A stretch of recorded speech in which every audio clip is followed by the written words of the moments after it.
Hello and welcome to this first look exploring session, another epic four-parter as we dive into the two angry women of Abingdon, the pleasant history of the two angry women of Abingdon with the humorous mirth of Dick Coomes and Nicholas Proverbs, two serving men, as it was lately played by the Right Honourable the Earl of Nottingham, Lord High Admiral, His Servants, by Henry Porter Gent.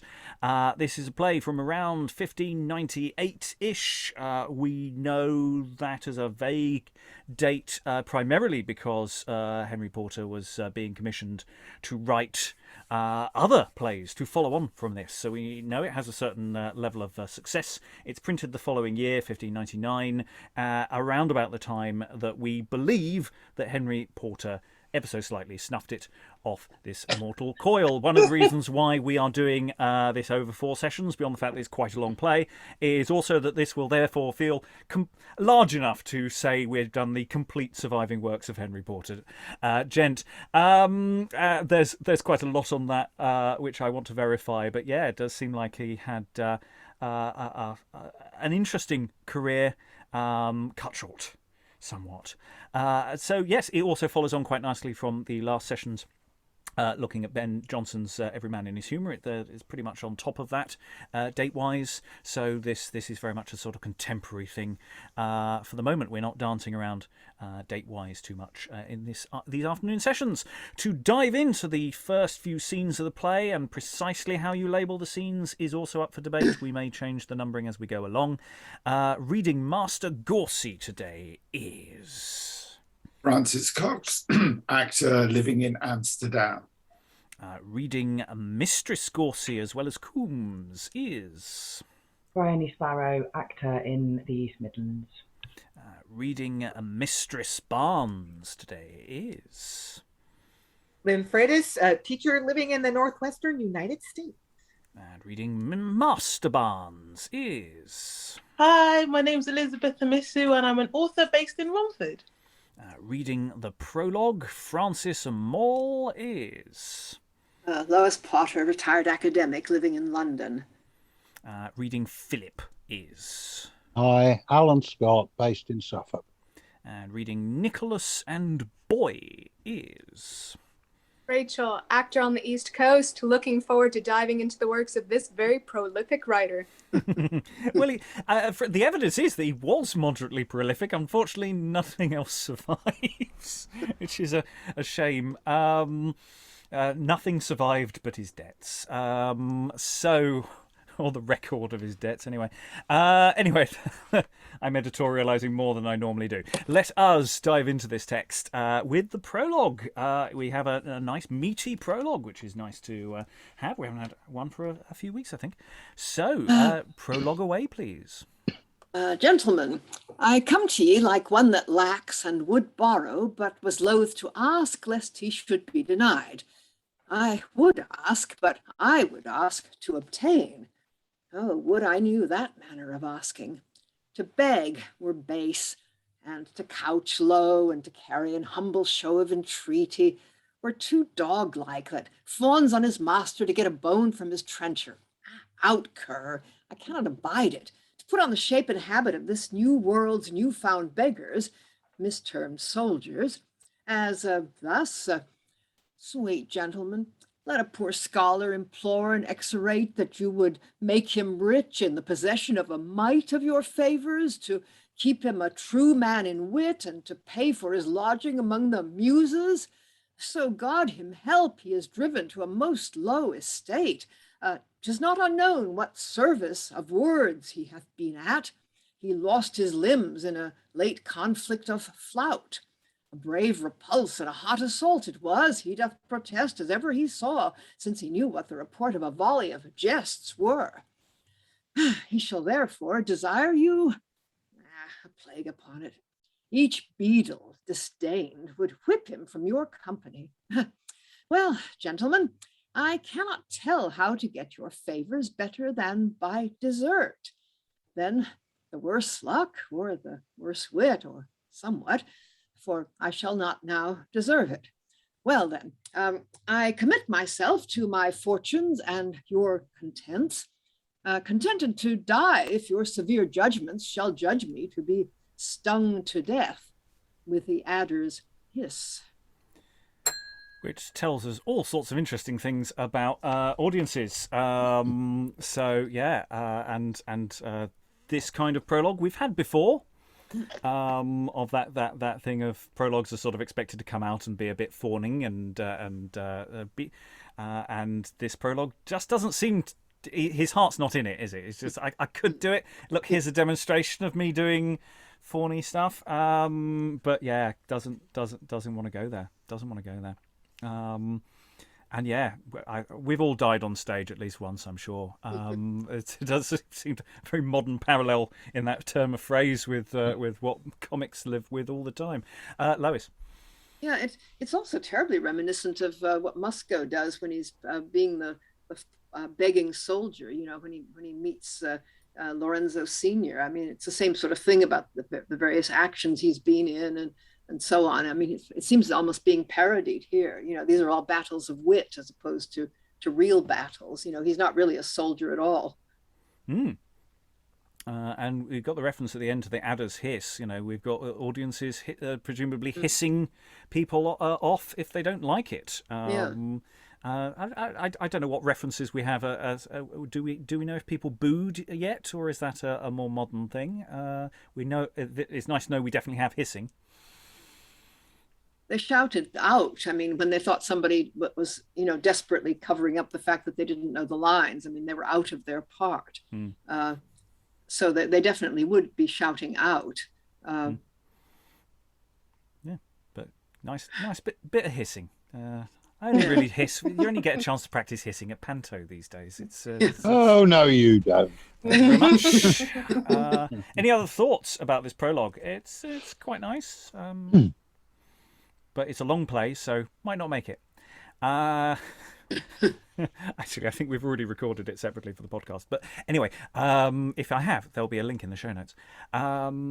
Anything else? Otherwise, we'll dive into the action. Okay, let's get into some play. What we're calling scene 1 because it's at the beginning of the play. Enter Master Goursey with his wife and Master Barnes with his wife. There are also their 2 sons and their 2 servants, names of which will become clear later. Good Master Barnes, this entertain of yours, so full of courtesy and rich delight, makes me misdoubt my poor ability in quittance of this friendly courtesy. Oh, Master Goursey, neighbour amity is such a jewel of high reckoned worth. As for the attain of it, what would not I disperse? It is so precious in my thoughts. Kind sir, near dwelling amity indeed offers the heart's inquiry better view than love that's seated in a farther soil. As perspectives, the nearer that they be, yield better judgment to the judging eye. Things seen far off are lessened in the eye when their true shape is seen being hard by. True, sir, 'tis so, and truly I esteem mere amity, familiar neighbourhood, the cousin german unto wedded love. Aye, sir, there's surely some alliance twixt them, for they have both the offspring from the heart. Within the heart's blood ocean still are found jewels of amity and gems of love. Aye, Master Goursey, I have in my time seen many shipwrecks of true honesty, but incidents such dangers ever are to them that without compass sail so far. Why, what need men to swim when they may wade? But leave this talk, enough of this is said. And Master Goursey, in good faith, sir, welcome. And Mistress Goursey, I am much in debt unto your kindness that would visit me. Oh, Master Barnes, you put me but in mind of that which I should say. 'Tis we that are indebted to your kindness for this cheer, which debt that we may repay, I pray let's have sometimes your company at our homely house. That, Mistress Goursey, you shall surely have.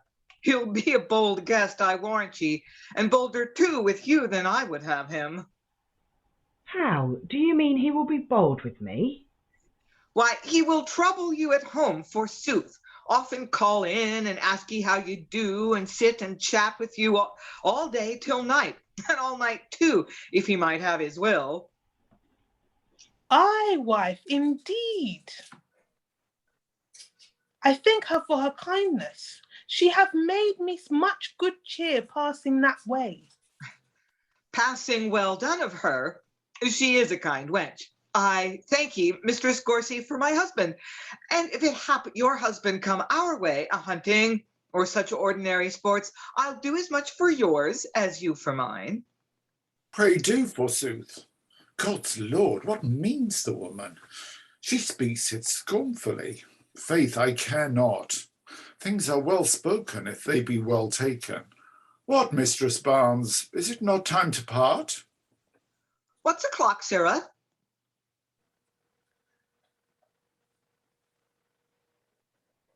"'Tis but new struck 1. I have some business in the town by 3.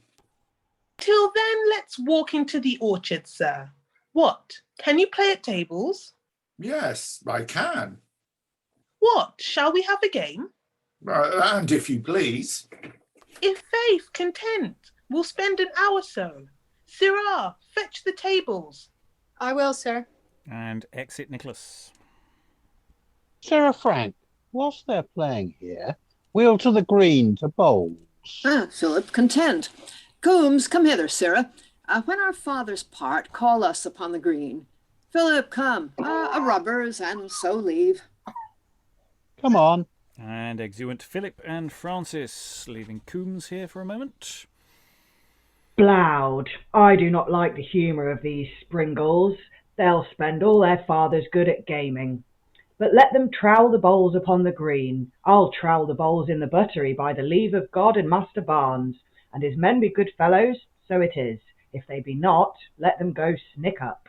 And they exit. I'm going to pause there, sort of mid-flow of action, because I really want to just dig into this opening scene. I don't know if it's just me, but it feels like one of those sort of very middle-class sitcoms here, of, you know, oh, you must come round ours next time, you know, and things. Aren't we good? And yet every so often there's a fixed smile and a hint of, is it not time to part? Would you like to go now? What on earth are they talking about? There might be more asides in here than we're picking up, or future. I did have some problems with where some of these asides lived that were marked, so there might be more of that going on. But yeah, there's something very performative about this.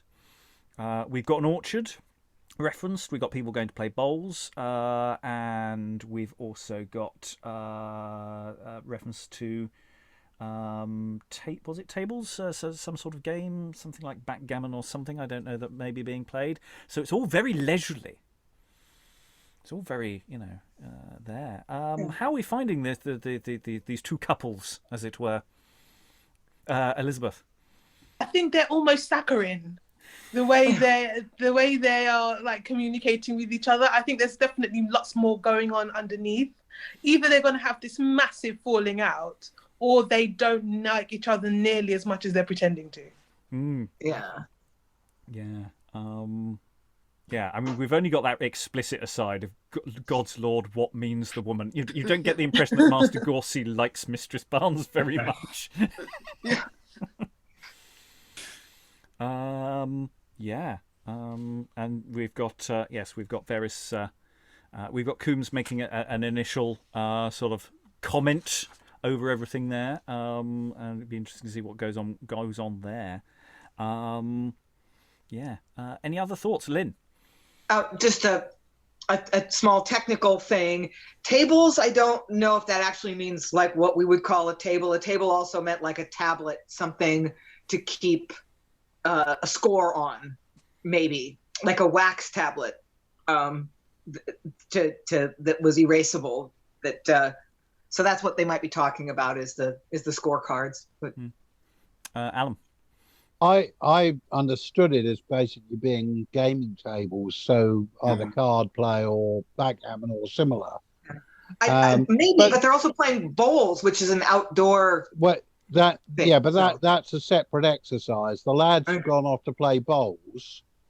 The parents' generation are possibly sitting down to cards. I think we're probably too early for something like billiards, although I may be corrected on that.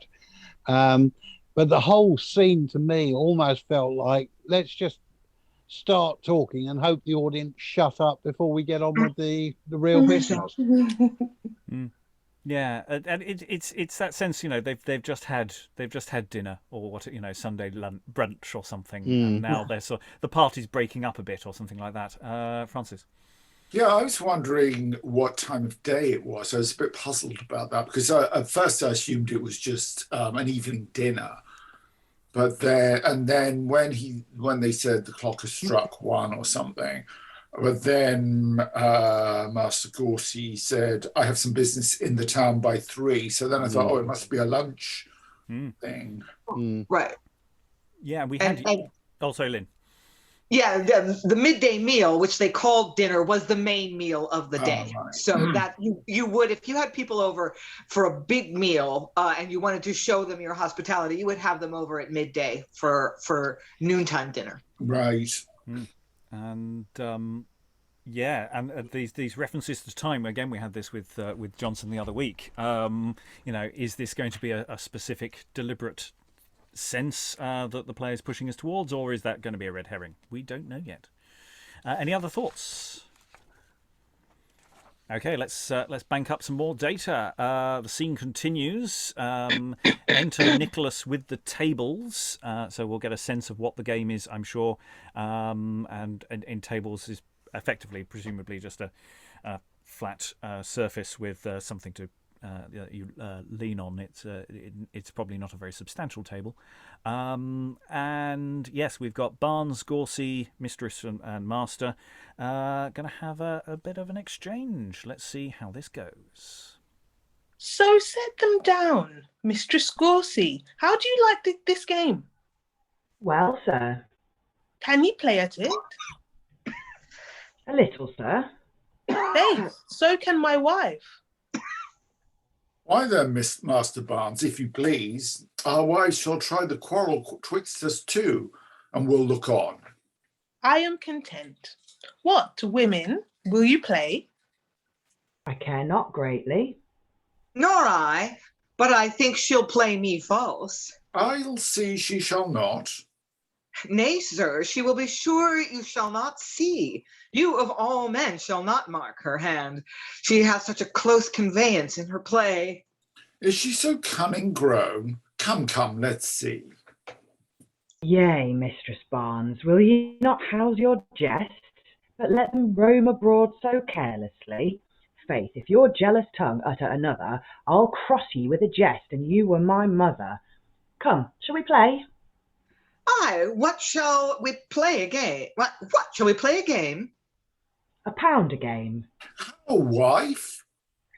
Faith, husband, not a farthing less. It is too much. A shilling were a good game. No, we'll be ill huswives once. You have been oft ill husbands. Let's alone. Wife, will you play so much? I would be loath to be so frank a gamester as Mistress Goursey is, and yet, for once, I'll play a pound a game as well as she. Go to. You'll have your will. And offer to go from them. Come, there's my stake. And there's mine.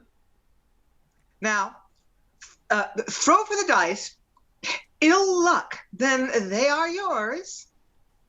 Master Goursey, who says that gaming's bad, when such good angels walk twixt every cast? This is not a noble sport, but royal play. It must be so, where royals walk so fast. Play right, I pray. Why, so do I. Where stands your man? In his right place. Good faith, I think ye play me foul and ace. No, wife, she plays ye true. Peace, husband, peace. I'll not be judged by you. Husband, Master Barnes, pray, both go walk. We cannot play if standers by do talk. Well, to your game. We will not trouble ye. And the men go from them. Where stands your man now? Doth he not stand right? It stands between the points. Aye, that's my spite. But yet methinks the dice runs much uneven, that I throw but deuce ace, and you 11. And yet you see that I cast down the hill. I beshrew ye. 'Tis not with my will. Do ye beshrew me? No, I beshrew the dice, that turn you up more at once than me twice. Well, you shall see them turn for you anon. But I care not for them when your game is done. My game? What game? Your game at tables. Well, mistress, well, I have read Aesop's fables and know your moral meaning well enough. Lo, you'll be angry now. Here's good stuff. How now, women? Who hath won the game? Nobody yet. Your wife's the fairest for it. I, in your eye? How do you mean? He holds you fairer for it than I. For what, forsooth? Good gamester, for your game. Well, try it out. 'Tis all but in the bearing. Nay, if it come to bearing, she'll be best. Why, you're as good a bearer as the rest. Nay, that's not so. You bear one too man too many. Better to do so than not bear any. Beshrew me. But my wife's jests grow too bitter. Plainer speeches for her were more fitter. Malice lies embowelled in her tongue, and new-hatched hate makes every jest a wrong. Look ye, mistress, now I hit ye. Why, ye never used to miss a blot, especially when it stands so fair to hit. How mean ye, Mistress Barnes? That Mistress Goursey is in a hitting vein. I hit your man. Aye, my man. But had I known, I would have had my man stood nearer home. Why, had ye kept your man in his right place, I should not then have hit him with an ace. Right by the Lord, a plague upon the bones. And a hot mischief on the cursor too. How now, wife? Why, what's the matter, woman? It is no matter. I am... Aye, you are. What am I? Why, that's as you will be ever. That's every day as good as Barnes's wife. Oh, and better too. Then what needs all this trouble? A single horse is worse than that bears double. Wife, go to. Have regard to what you say. Let not your words pass forth the verge of reason, but keep within the bounds of modesty. For ill report doth like a bailiff stand, to pound the straying and the wit-lost tongue, and makes it forfeit into folly's hands. Well, wife, you know it is no honest part to entertain such guests with jests and wrongs. What will the neighbouring country vulgar say, when as they hear that you fell out at dinner? Forsooth, they'll call it a pot quarrel straight. The best they'll name it is a woman's jangling. Go to, be ruled, be ruled. God's Lord, be ruled, be ruled. What? Think ye I have such a baby's wit to have a rod's correction for my tongue? School infancy? I am of age to speak, and I know when to speak. Shall I be chid for such a... What? Nay, mistress, speak it out. I scorn your stocked compares. Compare not me to any but your equals, Mistress Barnes. Peace, wife, be quiet. Oh, persuade. Wife, Mistress Goursey, shall I win your thoughts to composition to... Lynn, that's me. Oh, sorry. You're right. Oh, persuade. Wife, Mistress Goursey, shall I win your thoughts to composition of some kind effects? Wife, if you love your credit, leave this strife, and come shake hands with Mistress Goursey here. Shall I shake hands? Let her go shake her heels. She gets nor hands nor friendship at my hands. And so, sir, while I live, I will take heed what guests I bid again unto my house. Impatient woman, will you be so stiff in this absurdness?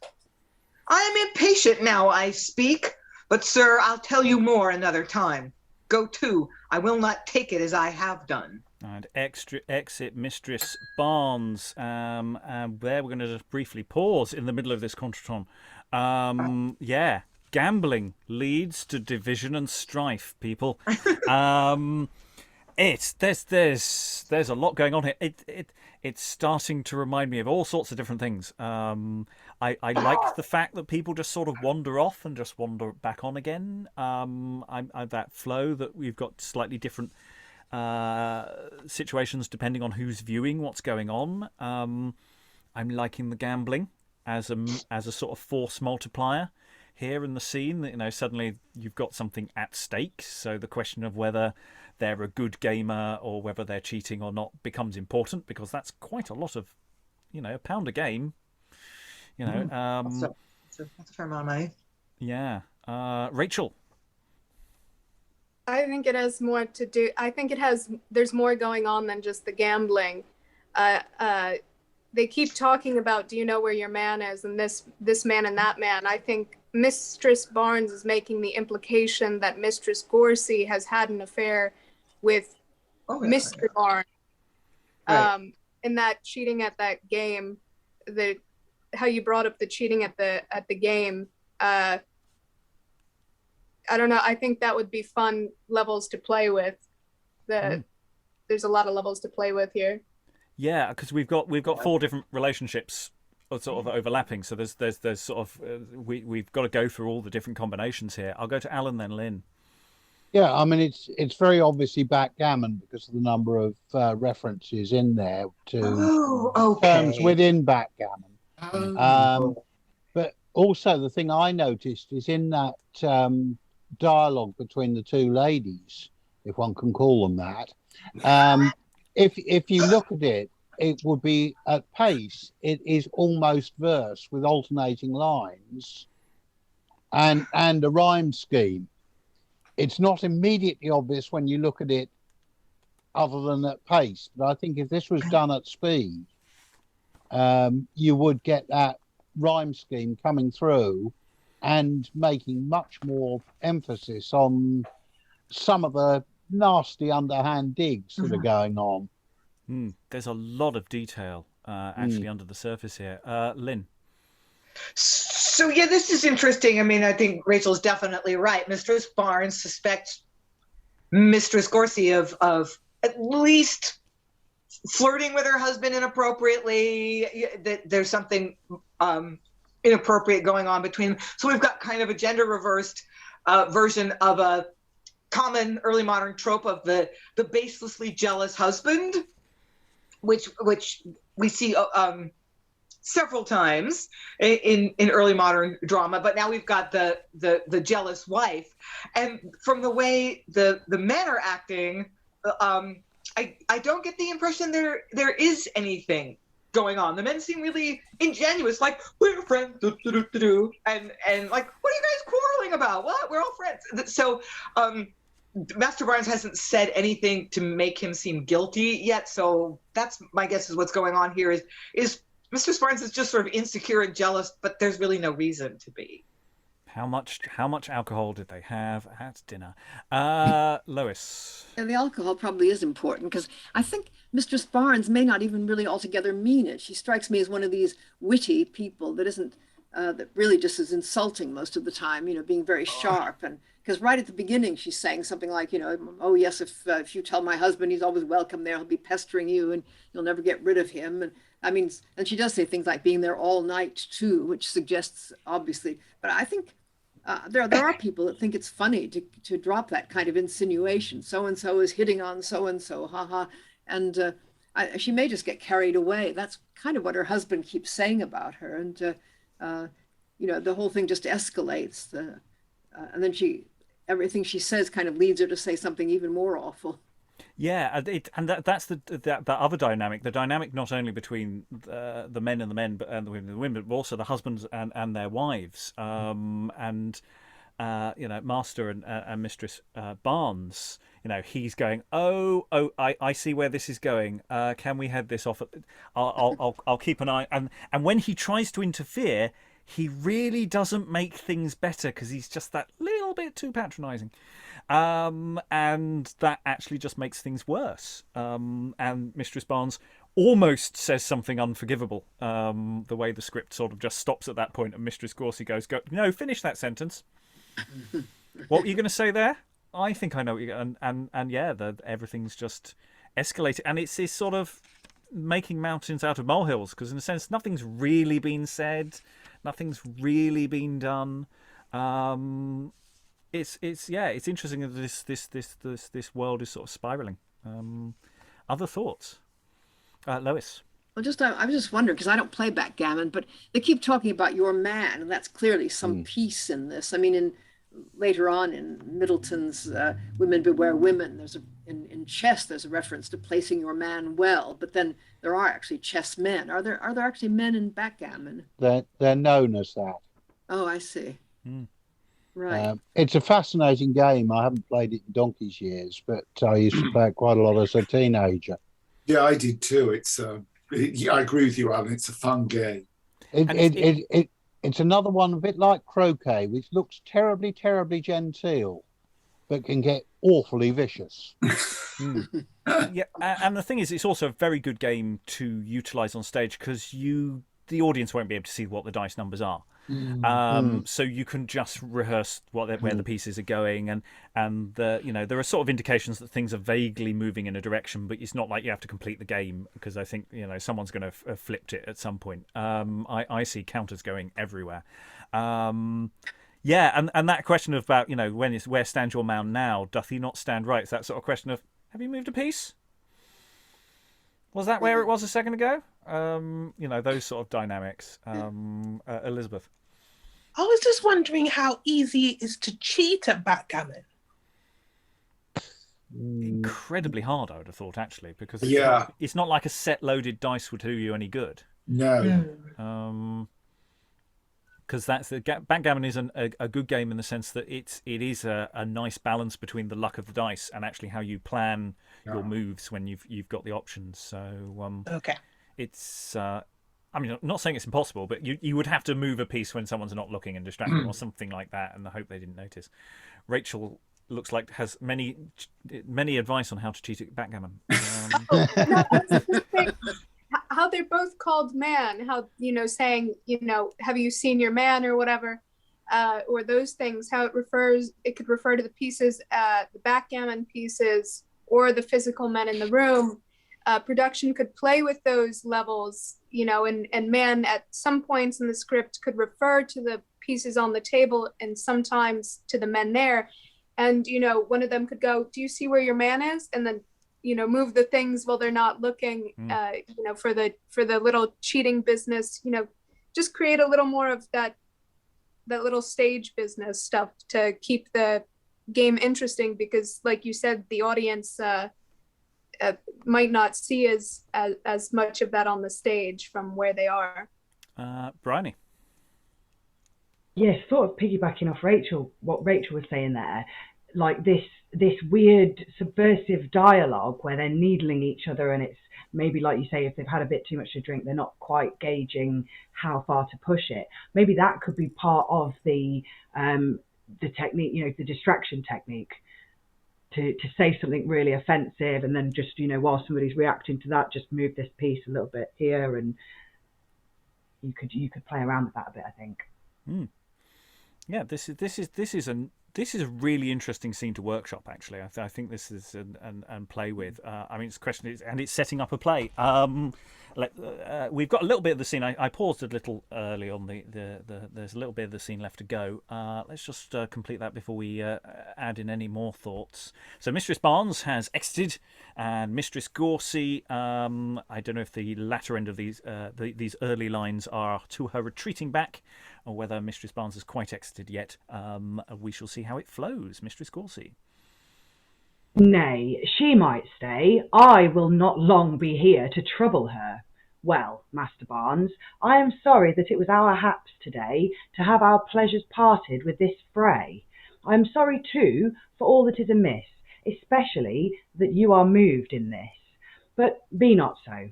'Tis but a woman's jar, their tongues are weapons, words their blows of war. 'Twas but a while we buffeted, you saw, and each of us was willing to withdraw.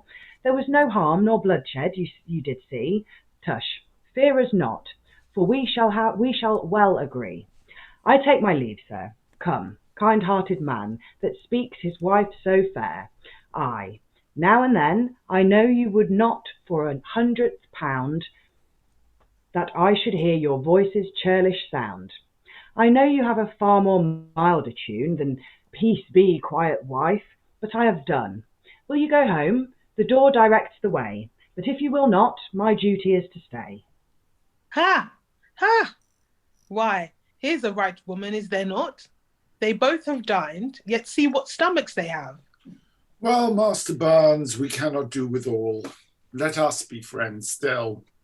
Oh, Master Goursey, the metal of our minds, having the temper of true reason in them, affords a better edge of argument for the maintain of our familiar loves than the soft leaden wit of women can. Wherefore, with all the parts of neighbour love, I do impart myself to Master Goursey. And with exchange of love I do receive it. Then here we'll part, partners of two cursed wives.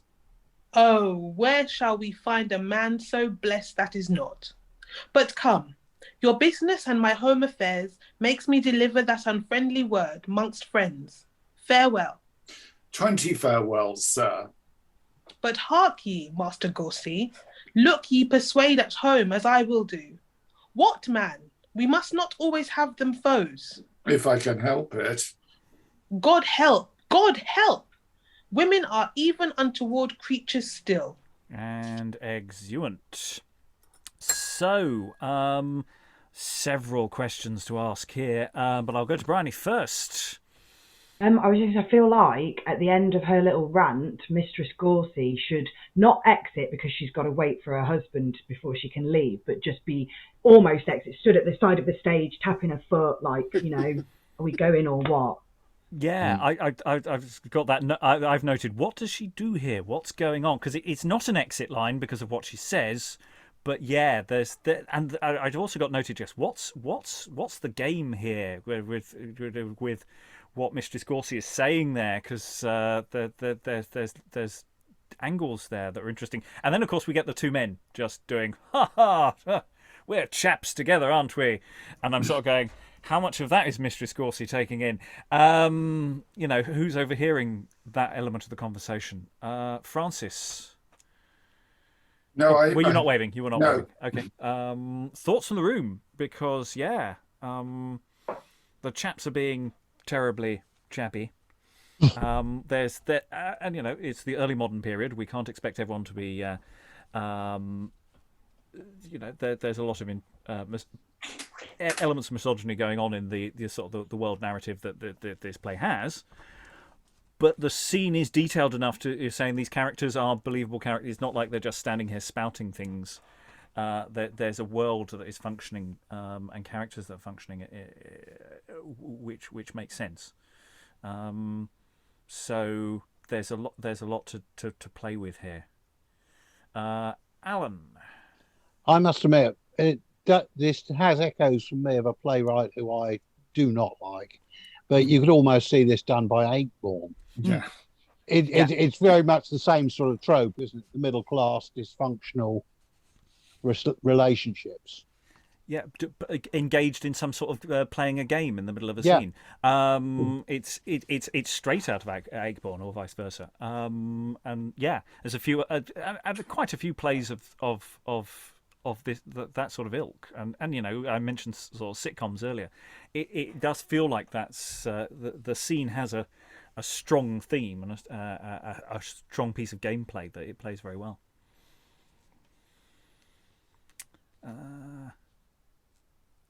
Any more? Shall we dive into, I don't know if it's a subplot or the rest of the household? Shall we dive further into it? So, scene 2. We're going to dig a little bit more into the bowls, the game of bowls that's happening slightly slightly in a different stage. If it was Akeborn, this would be in the other theatre around the back, and it will be played in rep at the same time, and it will be really complicated and fiddly and annoying. Scene 2. Enter Phillip, Francis, and his boy from bowling. So they've left the bowling. Come on, friend Goursey. You've had good luck to win the game. Why, tell me it's not good, that never played before upon your green.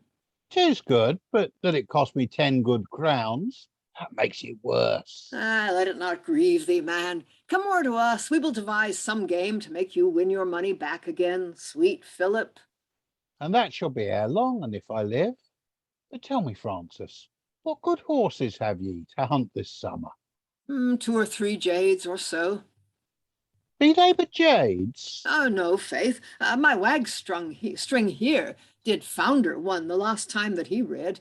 The best grey nag that ever I laid my leg over.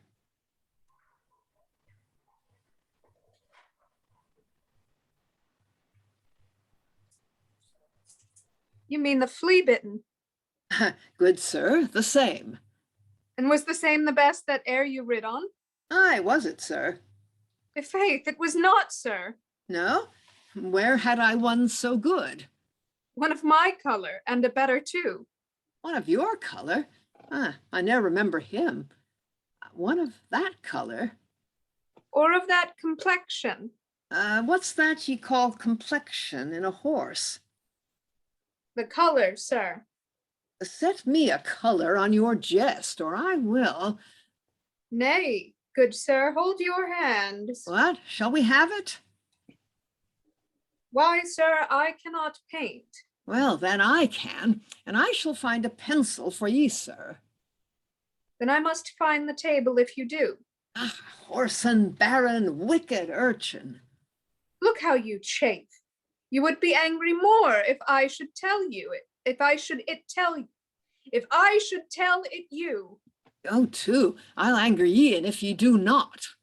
Why, sir, the horse that I do mean hath a leg both straight and clean, that hath nor spavin, split nor flaw, but is the best that ever ye saw. A pretty rising knee, oh knee! It is as round may be. The full flank makes the buttock round. This palfrey standeth on no ground, whenas my master's on her back. If that he once do say but tack, and if he prick her, you shall see, her gallop amain, she is so free.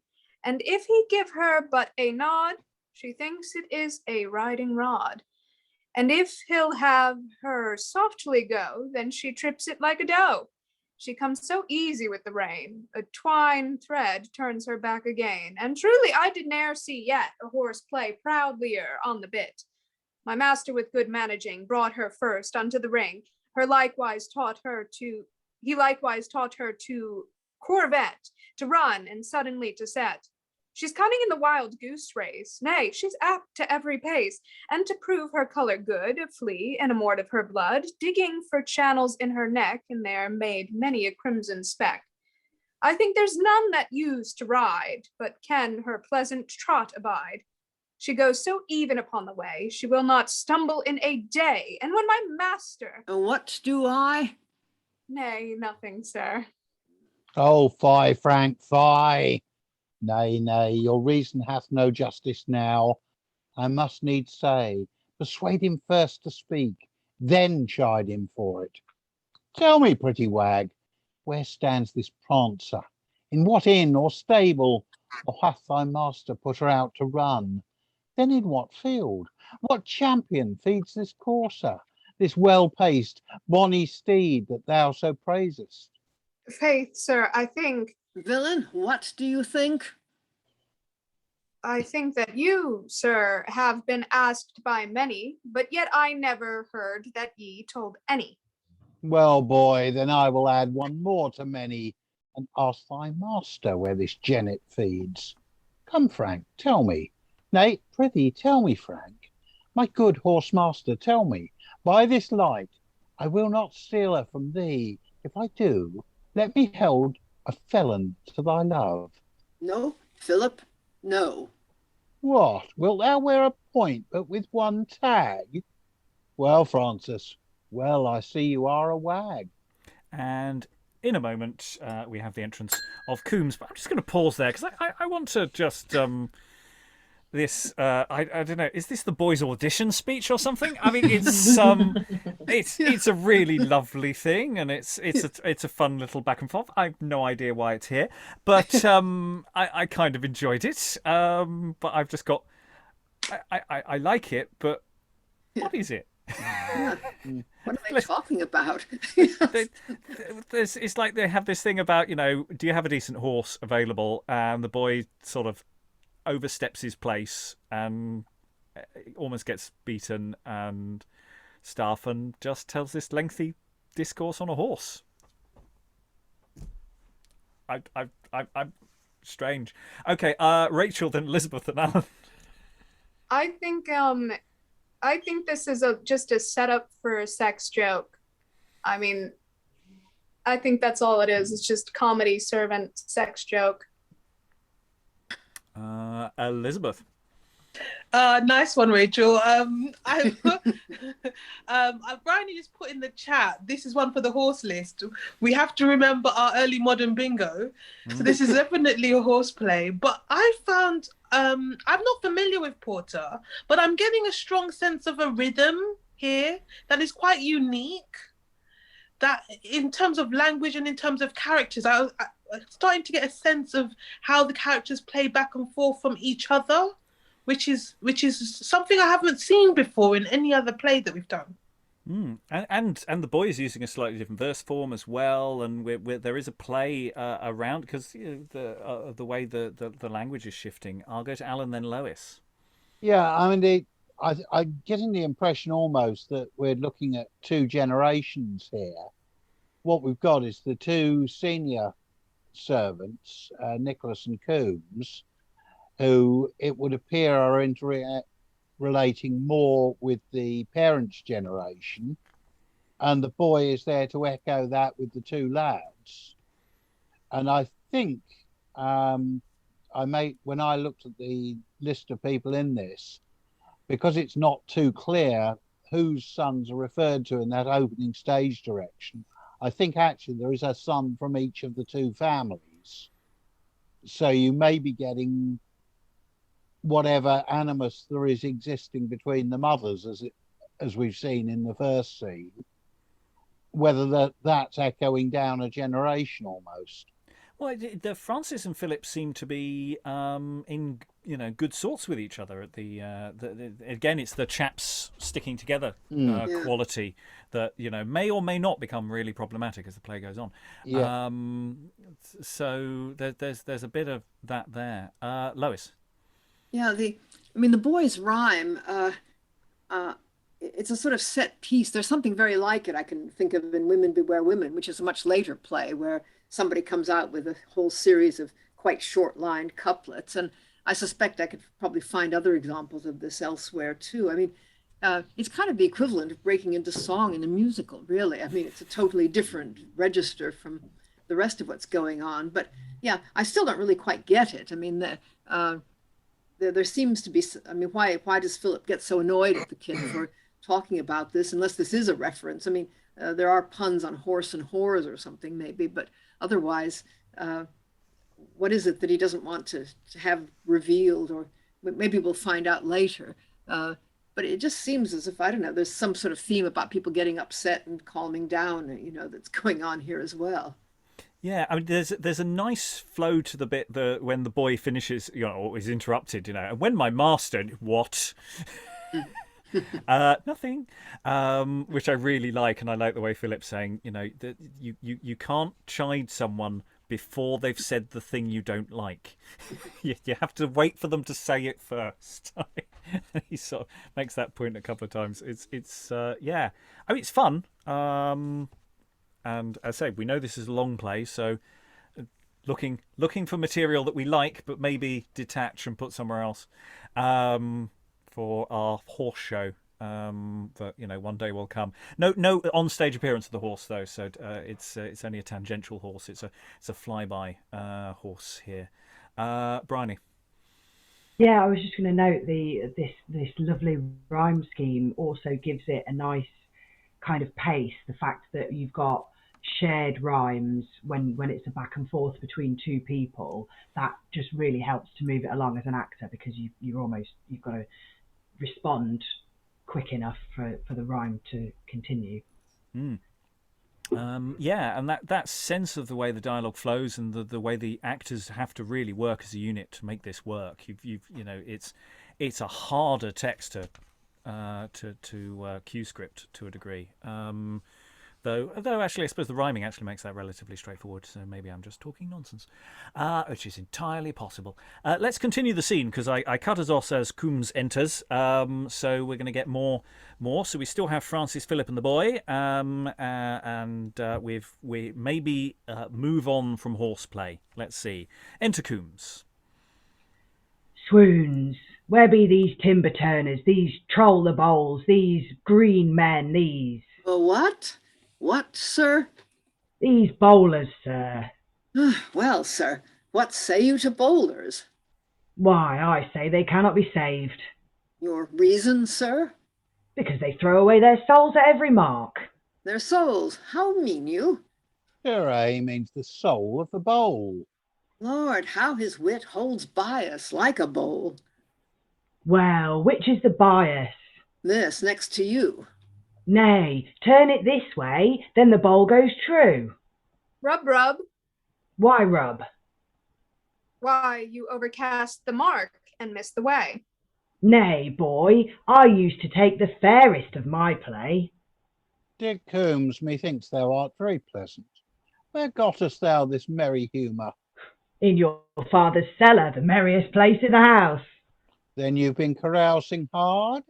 Yes, faith, 'tis our custom, when your father's men and we meet. Thou art very welcome thither, Dick. By God, I thank ye, sir. I thank ye, sir. By God. I have a quart of wine for ye, sir. In any place of the world, there shall not a serving man in Berkshire fight better for ye than I will do. If you have any quarrel in hand, you shall have the maidenhead of my new sword. I paid a quarter's wages for it, by Jesus. Oh, this meat failer Dick. How well it has made the apparel of his wit, and brought it into fashion of an honour. Pretty Dick Coomes, but tell me how thou dost. Faith, sir, like a poor man of service. Or serving man? Indeed, so called by the vulgar. Why, where the devil hadst thou that word? Oh, sir, you have the most eloquent ale in the world. Our blunt soil affords none such. Philip, leave talking with this drunken fool. Say, Sarah, where's my father? Marry, I thank ye for my very good cheer. Oh, Lord, it is not so much worth. You see, I am bold with ye. Indeed, you are not so bold as welcome. I pray ye, come oftener. Truly, I shall trouble ye. All these ceremonies are dispatched between them, and they are gone. Are they so? Aye, before God they are they. And wherefore came not you to call me then? Because I was loath to change my game. What game? You were at one sort of bowls as I was at another. Sirrah, he means the buttery bowls of beer. By God, sir, we tickled it. Why, what a swearing keeps this drunken ass. Canst thou not say, but swear at every word? Peace, do not mar his humour, prithee, Frank. Let him alone, he's a springall. He knows not what belongs to an oath. Sarah, be quiet, or I do protest. Come, come, what do you protest? By heaven, to crack your crown. To crack my crown? I lay ye a crown of that, lay it down, and dare ye. Nay, s'blood, I'll venture a quarter's wages of that. Crack my crown, quotha. Will ye not yet be quiet? Will ye urge me? Urge ye with a pox! Who urges ye? You might have said so much to a clown, or one that had not been o'er the sea to see fashions. I have, I tell ye true, and I know what belongs to a man. Crack my crown, and ye can. And I can, ye rascal. Hold, harebrain, hold. Dost thou not see he's drunk? Nay, let him come. Though he be my master's son, I am my master's man, and a man is a man in any ground of England. Come, and he dares, come upon his head, upon his death, I will not budge an inch. No, blood, I will not. Will ye not? Stay, prithee, Frank. Coomes, dost thou hear? Hear me no ears, stand away, I'll trust none of you all. If I have my back against the cartwheel, I would not care if the devil came. Why, ye fool, I am your friend. Fall on your face, I have a wife. She's a whore, then. She's as honest as Nan Lawson. What's she? One of his whores. Why, hath he so many? Aye, as many as there be churches in London. Why, that's 109. Okay. He lies 100. Then thou art a witness to 9. No, by God, I'll be witness to none. Now do I stand like the George at Colebrook. No, thou standst like the bull at St. Albane, Bands. Boy, ye lie, the horns. The bull's bitten. See how he butts. Coomes, put up. My friend and thou art friends. I'll hear him say so first. Frank, prithee do. Be friends and tell him so. Oh, too. I am.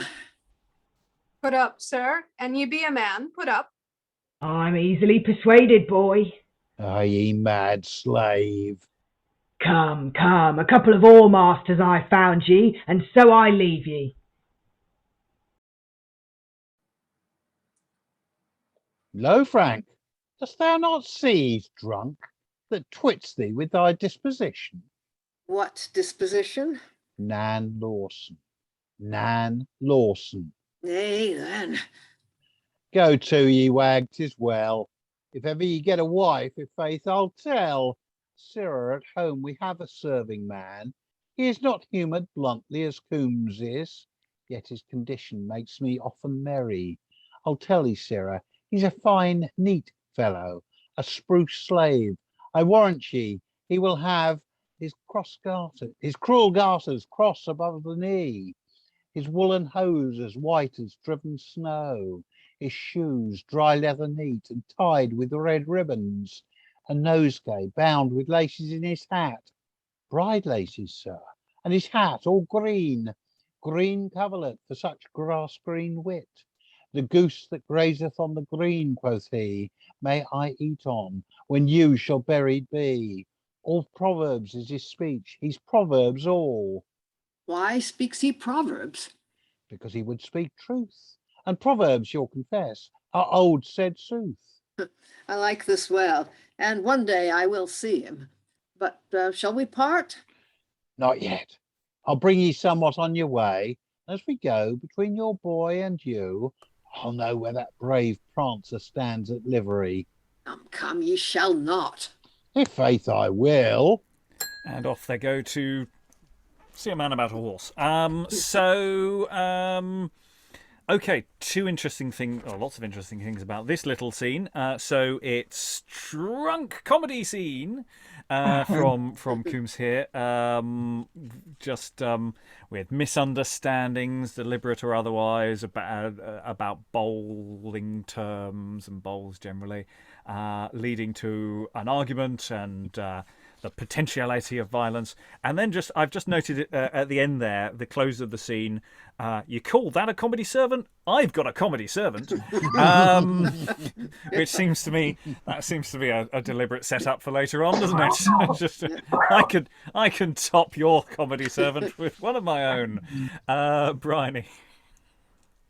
Yeah, Coomes. I've seen Coomes many times in the pubs. He's the guy that starts his sentences with "I'm not racist, but," or says something horrendous, and when you get offended, says, "I was only joking." It's that guy. Yeah. It's the fact that he's roaringly drunk as well by the looks of it. He's not. There's nothing subtle about this scene actually, and everyone's sort of just managing him. Even down to the thing of him sort of acting out what the master, the two masters were doing earlier of being awfully nice to each other. He's sort of doing a performative version of that.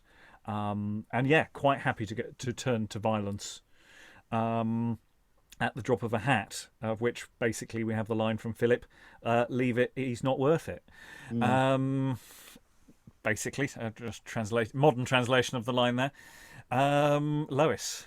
Yeah, we seem to have a kind of, as far as the young men are contrasted, Philip is obviously the smarter of the two. He has to keep explaining things to Francis, and also, the more amiable and peace-loving, whereas Francis seems to be getting annoyed at everything, and moreover seems to be having a rather shady private life. And then there's this, the jokes are all pretty basic. I mean, the boy and Coomes are doing the horn joke, and when Coomes says, "I stand like the George at Colebrook," I imagine he's picturing a statue of St. George, and then the boy says, "No, you're like the bullets and Albans," which is the usual horn thing. And then they all get upset about that. I was assuming that they might be taverns. Yes. They might be, probably the signs, The pub signs. Yeah, pub signs, yeah. And then he calls them a couple of whoremasters, and I don't know whether Philip is. Francis does appear to be one. Anyway, it's, Francis's line of nay then, which basically translates as shh, let's not talk about that. Yeah. Lynn. Yeah, just a couple of things. I wanted to flag up the fact that Coomes says he has a sword he spent a quarter's wages for. That's interesting. That kind of caught my attention, because in England at this time, you had to be a gentleman to wear a sword in public. And Coomes is obviously not a gentleman. I think his master might be a gentleman, but he's not. He's not legally allowed to carry that sword in public. But he spent 3 months' wages to buy it. So that's just something to sort of think about. And the other thing, I'm just confused. Why does Francis not want people to see his horse? Does his horse actually not exist? That's so weird. I think the horse is a woman, probably. That's all I can think of. Yeah, there seems to be some sort of wordplay going on with whore and horse, possibly going on here. Okay. But I don't know if that is true. That's just one of the options. Francis. Yeah, I was wondering if Francis does have this kind of like champion racehorse, and he's trying to hide it so that people don't know, and he can make lots of money. Because it would fit in with the gambling theme that we've had so far, if you see what I mean. Yeah. Again, we're only 2 scenes in, so we're only sort of setting up things. So it's going to be really interesting to see what the play gives us in terms of where this is going, because it may be that a lot of this is extraneous and is just colour for the world that we're in and world building, and it may be that this is leading to a necessary plot point. Other thoughts? I'm interested in just when it comes to bad jokes, they are delivered very, very fast as a series of mixed lines. Coomes, Francis, Phillip, Boy, which I think actually might be, even though the jokes are really, really basic, that actually, because of the way they flow, that they might actually work quite well. All the bowl stuff, I'm wondering if they're acting out some of the bowl stuff as well, with giving us physical comedy from Coomes. I don't know. Any more before we Briony? I just wanted to clarify, who is it that Coomes is saying has got 109 horse? Coomes.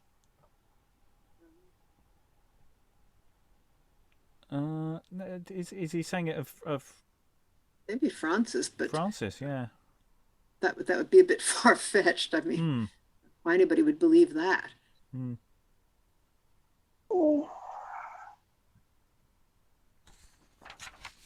No, unless he's suggesting that he's established a business along those lines, side of things, rather than for personal. But it really starts from Coomes referring to having a wife. I don't know what.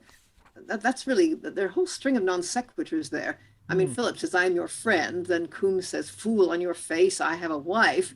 And then Francis, out of nowhere, says she's a whore, which is just his idea of a really funny line, I suppose. And then then Coomes says, it's honest as your whore. And then, I mean, it just goes on from there. This, as you say, basic is the word. Yeah, I mean, it's another one to sort of unpick. It may sort of there may be some punning going on that makes it make more sense that we're missing or something there. Or, I mean, it's fine for Coomes to speak in non sequiturs because he's clearly very drunk, so he might just dance from one subject to another.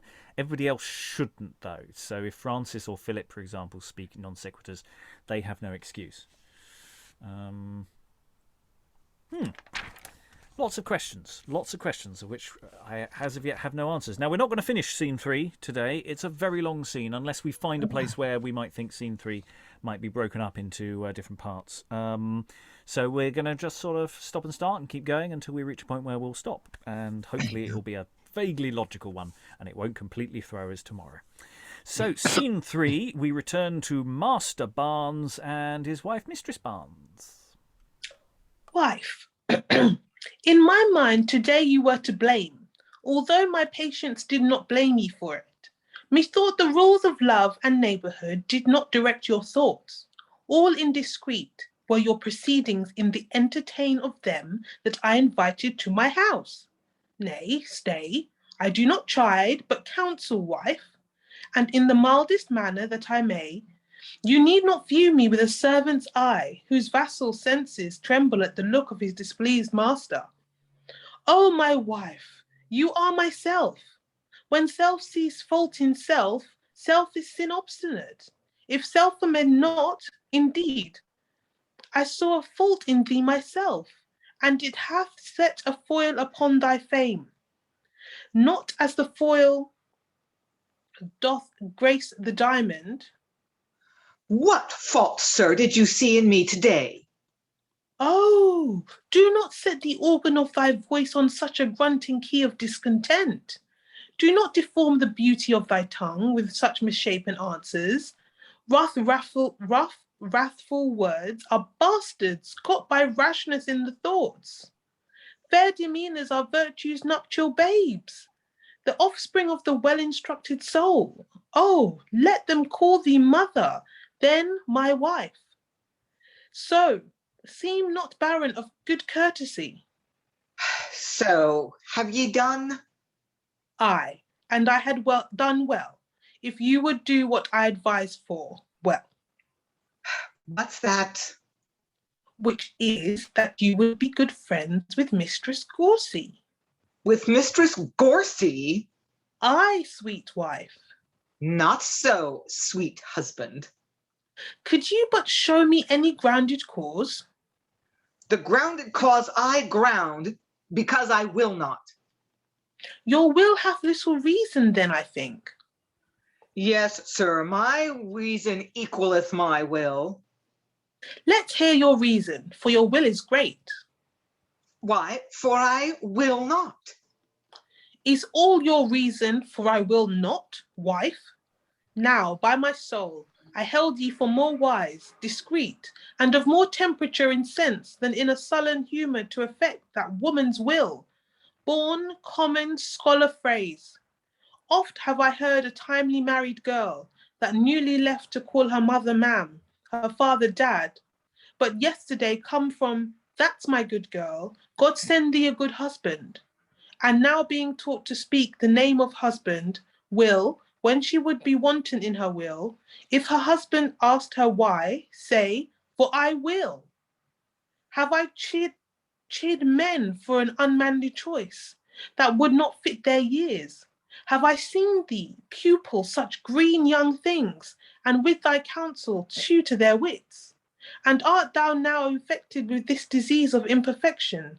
I blush for thee, ashamed at thy shame.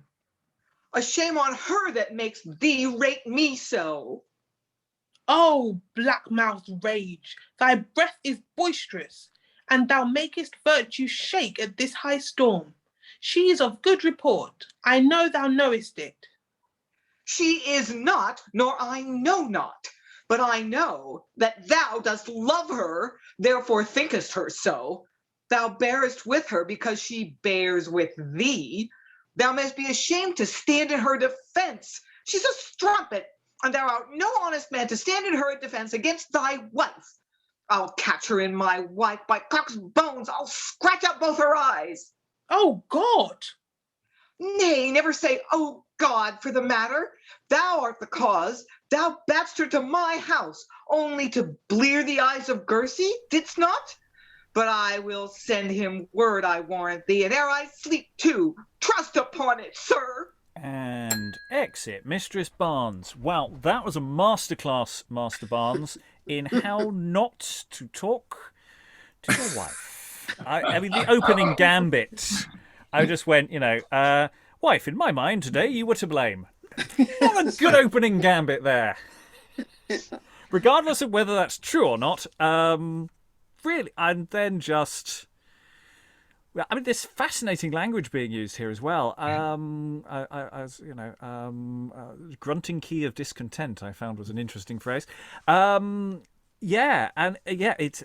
think Rachael put this in the chat really well. It's Rachael, if you say what you said in the chat, because I think it gets the nub. Oh, telling her to relax and only pissing her off more. Yeah. Yeah, it just gets worse and worse as it goes. And it feels, again, psychologically very, very well grounded. We know who Master Barnes is. We're expecting him to do this in this scene. And then he does this speech about will, and this will wordplay that is just slightly too clever by half, and is just not helping anything at all. Lynn. I feel like Barnes is trying. He's not succeeding, but that's not entirely his fault. His wife is absolutely convinced that he's in love with Mistress Goursey. I think she's wrong, but she's just got it in her head, and there's nothing that's going to convince her. There's really nothing he can say. I mean, he says, I'm not speaking to you as your lord and master. And the implication is, though I could, and of course, that's true in the cultural values of the time, make him basically her boss. But he's saying, you're my partner, you're myself, and in correcting you, I'm trying to correct myself. I mean, he's trying, but she's just not hearing it because she's so convinced that he's in love with someone else. Rachael. She has, in a production of this, I think there would be discussion as to why she suspects that this affair is taking place. Also, I wanted to say that, because we were saying before that maybe this is just she's just the type of person that says these offensive things in conversation. But I think this scene, has dug a little deeper and showed that this is a real suspicion, and that production could go in the direction where it is just, she is the, what Torello was last week, or, suspicious without any basis, or that there might be some real suspicion, whether it's actually Mistress Goursey or not, or she suspects, her mistakenly, but it's true what her husband's doing. I think you could play it either way, for if you're trying to go for the most comedy with this, or with anything else that you're trying to say with using this play in a production in a season. I think my favourite line from Master Barnes is "Oh God."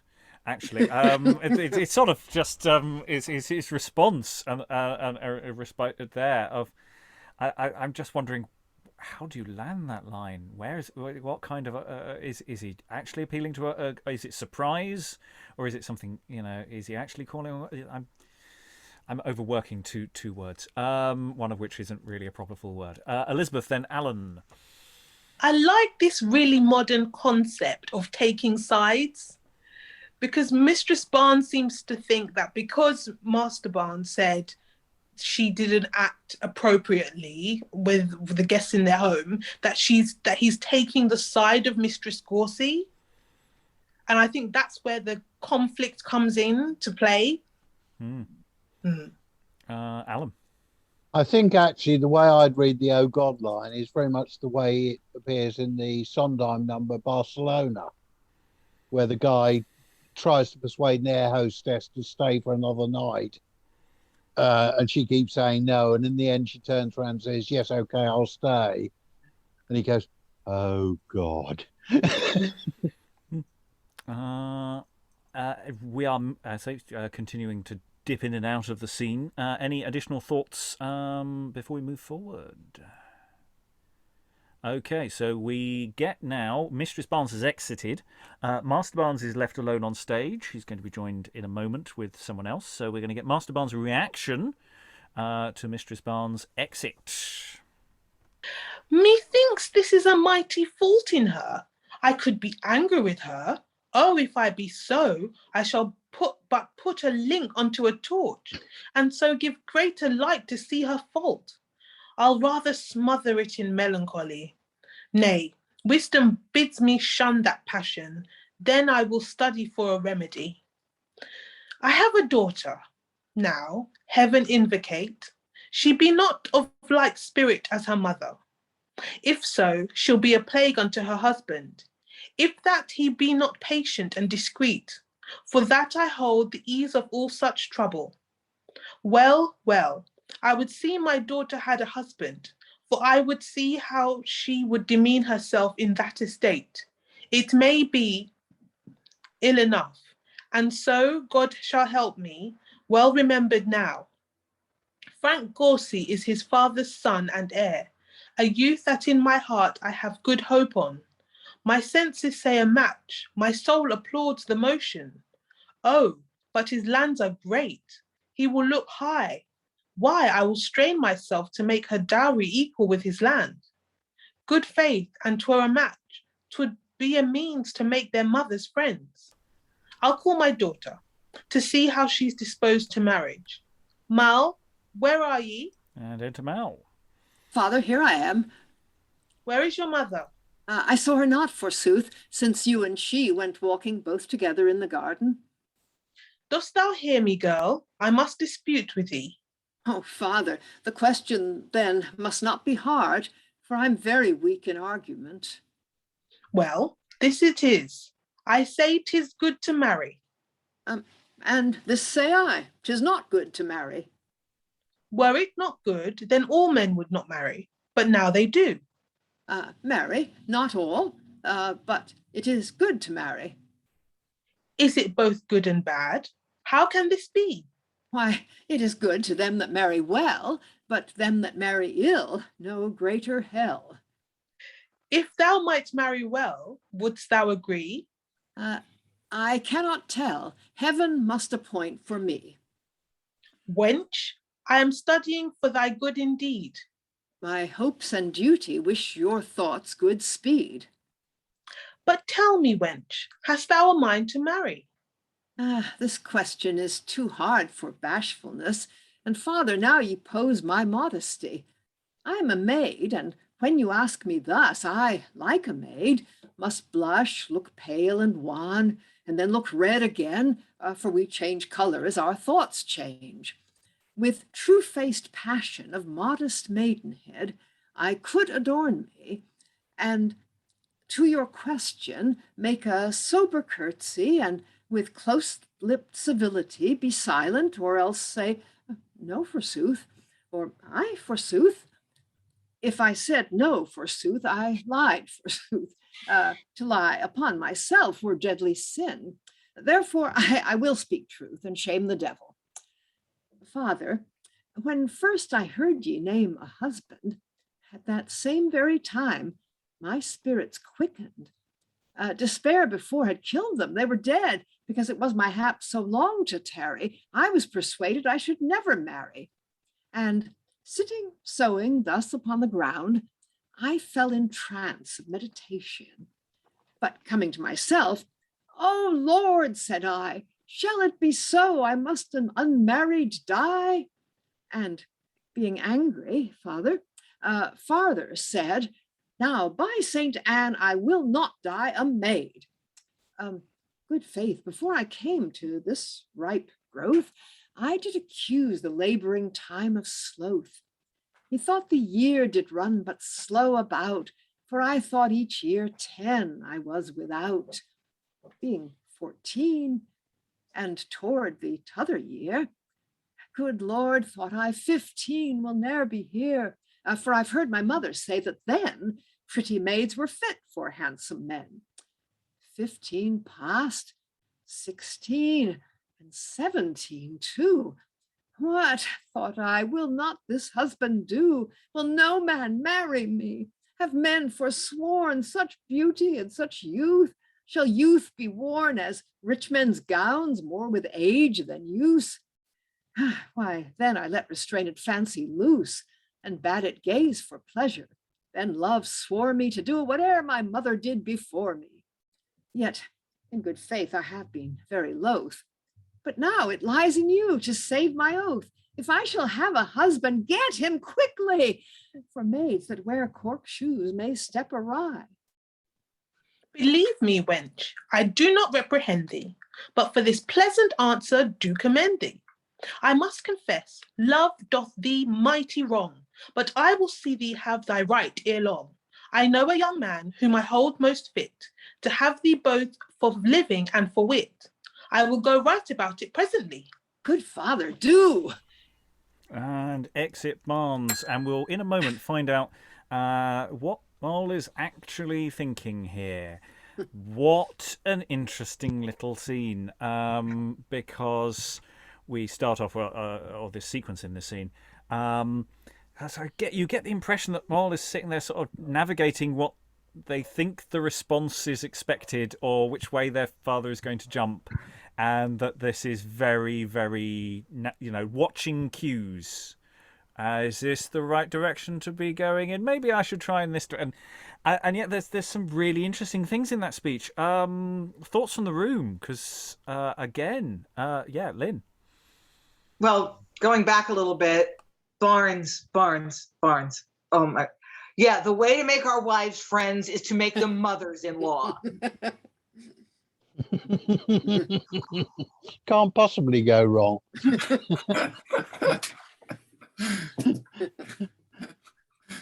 Yeah. Yeah, Barnes just shouldn't really speak. He shouldn't do extended thought because it doesn't end well. But he's setting up this question. Let's get our daughter and Frank Goursey together. This is an additional plot line that's being added here. So we've sort of got 2.5 plot lines sort of pooping around, maybe 4 if we include the horse. Briony, then Francis, then Rachael. It's probably totally appropriate for the time, but I cannot get on board with a man who keeps calling his daughter wench. Yes, that's a fairly standard of the time. You're right; it doesn't land desperately well today, but that could be tweaked. It's not intended in the way that we would think of it today. Who's next? Francis. Yes. Yeah. Oh God, what was I going to say? I was wondering, is Mal a bit long in the tooth to be getting married at this point? Because I might be wrong, but I had an idea that young women of this period married younger than 17. Am I right? Oh, I'm wrong. I'll go to Lois on that one, and then maybe Lynn. Yeah, no, I mean, apart from the aristocracy, which often got married very young because they needed to tie up some sort of deal. I mean, most middle-class people didn't marry until they were in their 20s.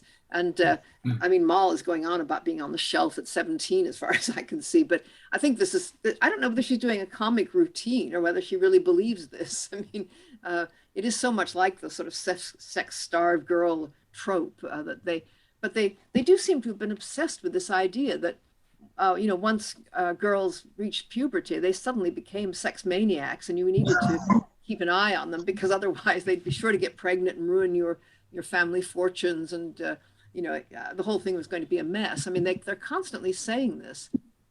Lynn. Yeah, basically to can confirm that that's the history that I've read, is that in ordinary people, middle class people, the women were early to mid 20s, men as old as their late 20s when they got married. These are landed gentry, so they don't work. But if you come from a family that had to work, if your household was going to be self-supporting, the man had to have completed an apprenticeship and had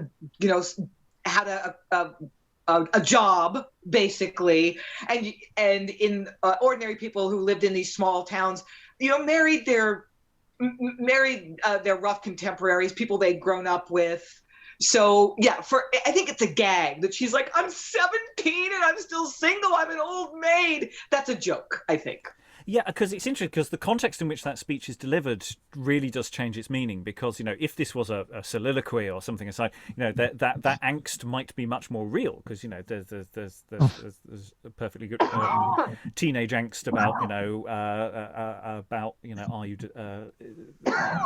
about where you are when you're 15, 16, 17, because there's hormones flying around and that kind of thing. But in the context of talking to your father, it has a very different construction. And again, the expectation of what she thinks he wants her to say. And there's an awful lot of navigation of slightly changing direction in this speech that's really interesting on that level. Francis? Yeah, I was also wondering, with that lament of Miles, I was just wondering how comely she is as well. Because at one point she says, I think, that no man has come a-wooing or anything like that. Yeah. Again, in the context of, is this something genuine or is this something performative? Lois, then Rachael. Yeah, in the end of that speech, I mean, she can't, I think, mean that seriously. If I shall have a husband, get him quickly, for maids that wear cork shoes may step awry. I mean, I take it cork shoes are light heels, and she's implying that she'll get pregnant soon if he doesn't find a husband for her, and then that'll be a real disgrace. But I mean, it's pretty unlikely that she would say that seriously. And he does, he comments on her pleasant answer, which I think means funny as well as agreeable to him. Rachael. I was just going to say that this plot line kind of began in the scene with the boys when they were bowling. Like it puts it into a new context, because Francis has Nan Lawson that he has stashed away somewhere. Yeah, that's it. Yeah, there's complications. The world is expanding. We're adding a character or so a scene. It's Francis. Yeah, I was also going to say the plot of the play has taken an unexpected turn here, because I was expecting some sort of, I don't know, I was expecting there to be some sort of farce between Mistress Goursey and Mistress Barnes. Is Mistress Goursey having an affair with Master Barnes or not? But suddenly we've got into we've taken this unexpected turn, and there's a possible betrothal coming up. Yeah, that's the best. That's obviously the best way to solve any division between the two households is a marriage plot. Well, I think we should find out what's actually going on inside Miles' head, as father has exited and she is left alone on stage. Oh, God, methinks I should wife it as fine as any woman could. I could carry a port to be obeyed, carry a mastering eye upon my maid with, Minion, do your business or I'll make ye, and to all house authority betake me. Oh, God, would I were married, by my troth. But if I be not, I swear I'll keep my oath. And enter Mistress Barnes. How now, minion? Where have you been gadding? Forsooth, my father called me forth to him. Your father? And what said he to ye, I pray? Nothing, forsooth. Nothing? That cannot be. Something, he said. Aye, something that's as good as nothing was. Come, let's hear that something nothing then. Oh, nothing but of a husband for me, mother. A husband? That was something. But what husband? Nay, faith, I know not, mother. Would I did. Aye, would ye did, faith. Are ye so hasty? Hasty, mother? Why, how old am I? Too young to marry? Nay, by the mass ye lie. Mother, how old were you when you did marry? How old soe'er I was, yet shall you tarry. Ah, then the worse for me. Hark, mother, hark. The priest forgets that ere he was a clerk. When you were at my years, I'll hold my life, your mind was to change maidenhead for wife. Pardon me, mother, I'm of your mind, and by my troth I take it but by kind. Do you hear, daughter? Ye shall stay my leisure. Ah, do you hear, mother? Would you stay from pleasure when you have mind to it? Go to, there's no wrong like this, to let maids lie alone so long. Lying alone, they muse but in their beds how they might lose their long-kept maidenheads. This is the cause there is so many scapes, for women that are wise will not lead apes in hell. I tell ye, mother, I say true. Therefore, come, husband, maidenhead, adieu. And with that, exit Paul.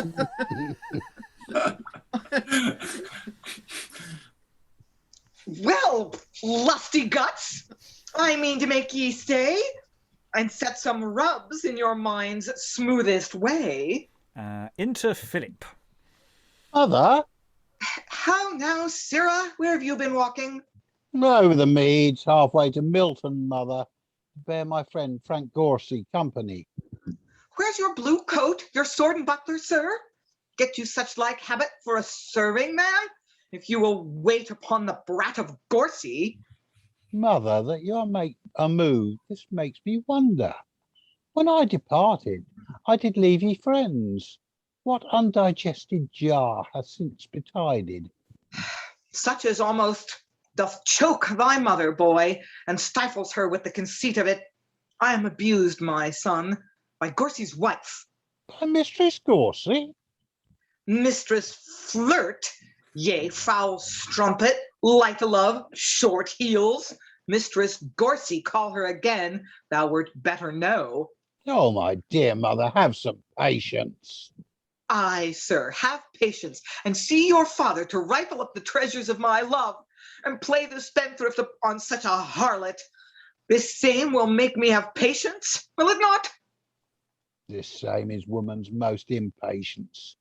Yet, mother, I've often heard ye say that you have found my father temperate and ever free from such affections. I, till my too much love did glut his thoughts and make him seek for change. Oh, change your mind. My father bears more cordial love to you. Thou liest, thou liest. He loves Goursey's wife, not me. No, I swear, mother, you are much to blame. I durst be sworn he loves you as his soul. Wilt thou be pampered by affection? Will nature teach thee such vile perjury? Wilt thou be sworn, I forsooth, careless boy? And if thou swearest, I say he loves me not. Mother, he loves ye but too well, I swear, unless ye knew how much better how to use him. Doth he so, sir? Thou unnatural boy! Too well, sayest thou. That word shall cost thee somewhat. O monstrous, have I brought thee up to this? Too well. O unkind, wicked, degenerate, hast thou the heart to say so of thy mother? Well, God will plague thee for it, I warrant thee. Out on thee, villain! Fie upon thee, wretch! Out of my sight! Out of my sight, I say! This air is pleasant and doth please me well, and here I will stay. Wilt thou, stubborn villain? Enter Master Barnes. How now? What's the matter? Thou settest thy son to scoff and mock at me. Is it not sufficient I am wrong to thee, but he must be an agent to abuse me? Must I be subject to my cradle too? Oh God amend it! And exit Mistress Barnes. Mistress Barnes is definitely really, really not letting this go at all. It's a really interesting counterpoint to last week, looking at Every Man in His Humour, where we had I think Lynn said this earlier. You know, the husband who's obsessed about being cuckolded, and this we have the reverse. There's some really interesting things going on here. Let's start with Maul and relationship with mother. Some great word play going on there, yeah, there's some interesting stuff going on there. Lynn. Yeah, Maul gives a couple of different reasons to us in that short soliloquy, and then to her mother. And it would be almost appropriate if those were reversed. I mean, when she's talking to the audience or talking to herself, she's like, "Ooh, I can't wait to be married because then I'll be mistress of my own household and get to boss people around, and that'll be awesome." And then when she's talking to her mother, she's like, "Mom, I want to have sex." Yep. Hence, lusty guts. Yeah. Would you stay from pleasure when you have mind to it? It's double standards. What were you doing when you were my age? I've seen the photos.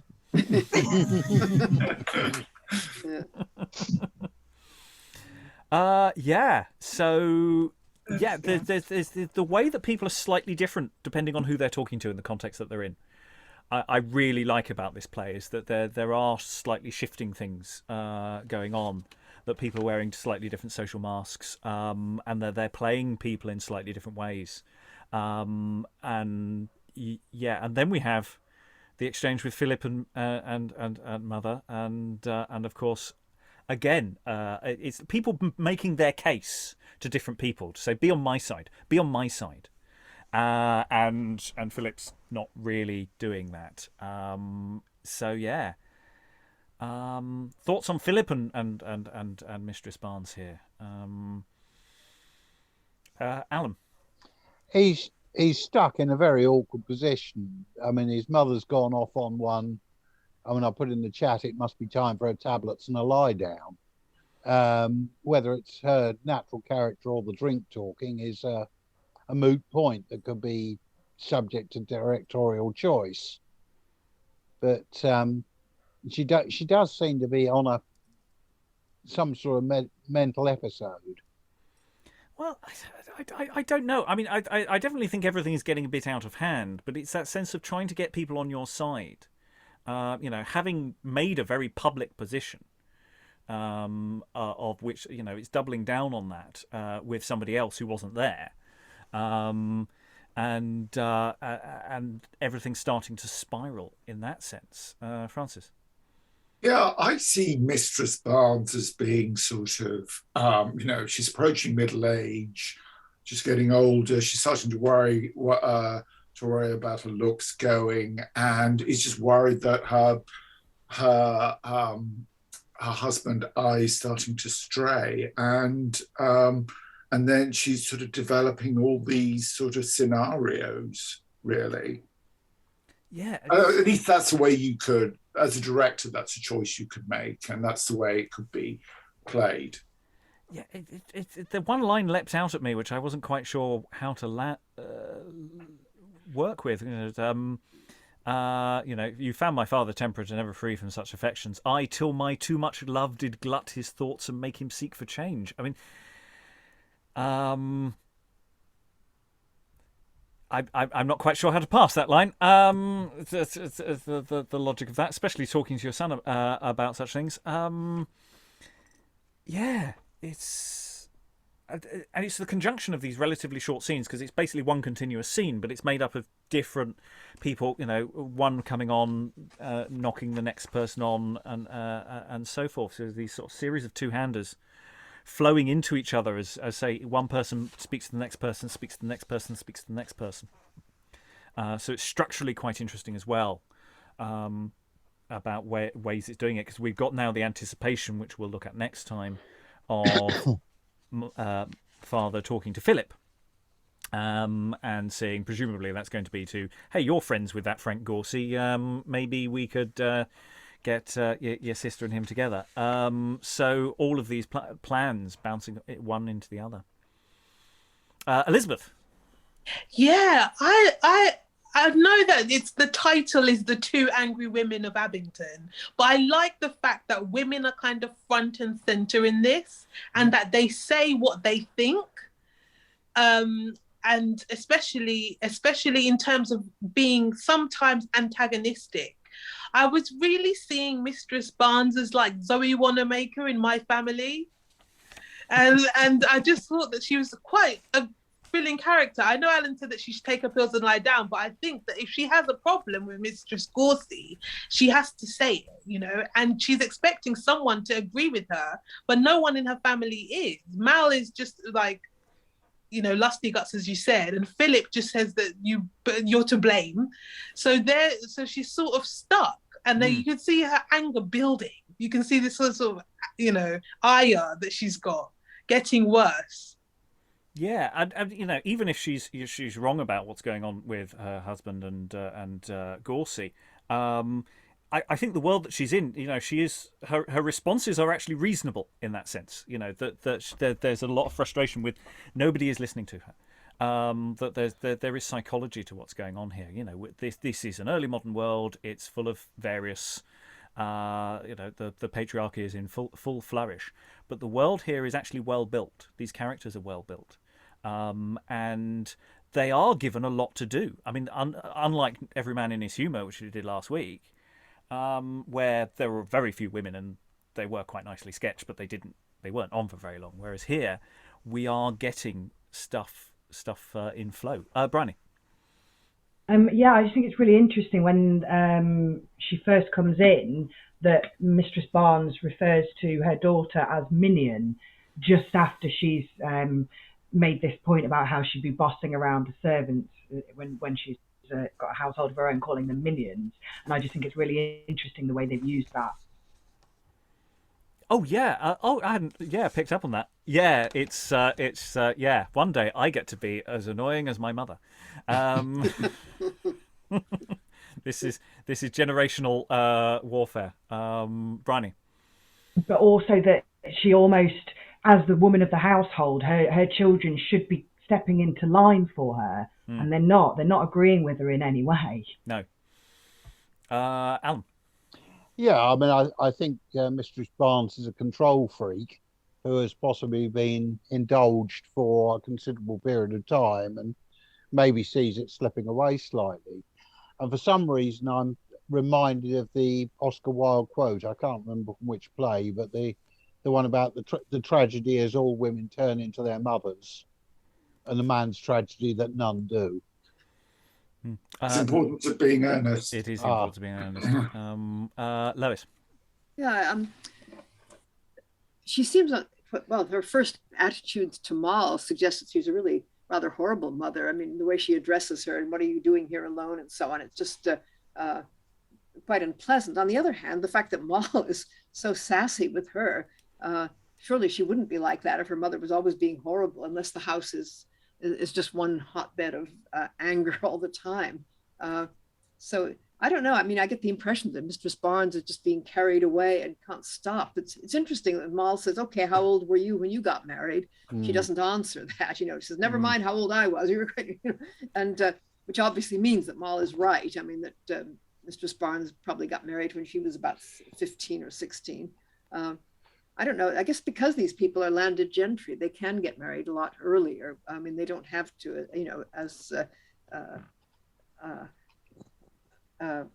as we heard, wait until they can afford to keep a wife. But I don't know. The relationship seems almost unbelievable to me, actually. I mean, I can't make out how Mal can talk to her mother like that if her mother normally behaves the way she behaved. Yeah, well, I think that's the thing, is actually we've got a world that's actually quite complete. It actually, the exchange between them felt very natural to me. In the sense that they had a life before the play started that is complicated and messy and untidy. And I think that, though Mistress Barnes has possibly gone a bit further, it's like every time at this time of day, you've just been up in your room listening to music, haven't you? Oh, it's like they've got caught in sort of a trap of how they behave with each other in and that Minion isn't as loaded as perhaps it appears as our first expression to her daughter. Lynn, then Francis, then Rachael. You're muted, Lynn, at present. I kind of tend not to think that Mistress Barnes has always been angry and unreasonable and suspicious, because there's a couple of things that tend to militate against that. Her son says, but you used to praise Dad for the temperance of his personality, and she says, this is happening because I loved him too much. And just from my own personal experience, I'm here to tell you, there's about 6 weeks to 2 months in my life where things were changing and people would say good morning, and I would think to myself, what the hell do you mean by that? No, really, like menopause does a number on you for at least a few months. If you ask any man who has been through it with his female partner, he's like, oh yeah. Mm-hmm. So I guess that might sound really sexist, but and I think Francis has a point. Like, she's aging, she's sort of losing hold of her youth, and her self-confidence is going. I think this is a crisis, not the way it's always been. Francis, then Rachael. Yeah, I'm in total agreement with Lynn. I see the catalyst here as Mistress Goursey, this attractive, amusing, accomplished woman has moved in next door, and Mistress Barnes feels threatened. Maybe they've done a bit of a barn conversion thing, and it's they've got a really nice bathroom. Did you see the size of the bathroom? Yeah. There's some, maybe there are issues there. And everybody's talking about, all the girls are talking about Mistress Goursey. Yeah. Yeah. Rachael, then Lois. No, I was gonna. It was what Lois said about her relationship with Maul. That when Maul starts off, she's kind of like Phillip in the way that he talks to his mother. That she seems to not want to get involved, and says that nothing. Her father said nothing, but So I think for Maul, it's sort of this outburst as well, that they spit out into this outburst and get caught in that.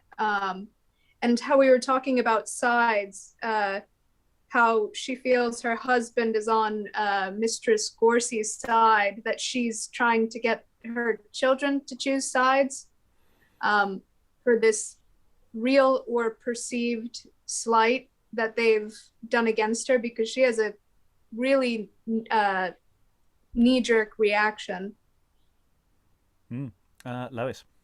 Yeah, I mean, one thing is that the Gourseys appear to be richer than the Barneses, because Barnes says it's going to be a problem to get a dowry big enough to attract young Goursey to marry Maul. He will expect to do really well out of marriage. So I don't know, there might be an element of envy. And there is that weird thing. I mean, when the two women start playing backgammon, that they for some reason decide to go for really high stakes instead of playing the way the men advise, a shilling a game. They're going to go for £1 a game, which is an awful lot of money.